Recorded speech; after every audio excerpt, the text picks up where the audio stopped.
లోని irrigation and CAD కార్యాలయంలో ACP సోదాలు ముగిశాయి. ఈ దాడుల్లో నికేష్, కార్తిక్తో పాటు మరో అధికారిని అదుపులోకి తీసుకుని నాంపల్లి ఏసీపీ కార్యాలయానికి తరలించారు.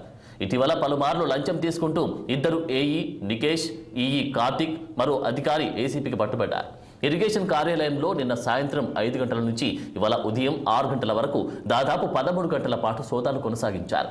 ఈ సోదాలు ఏసీపీ, డీఎస్పీ శ్రీధర్ ఆధ్వర్యంలో పాల్గొన్న 20 మంది బృందంతో నిర్వహించారు. 4 గంటల పాటు శ్రమించి 4గో అధికారిని పట్టుకొని ఏసీపీ అధికారులు అదుపులోకి తీసుకున్నారు.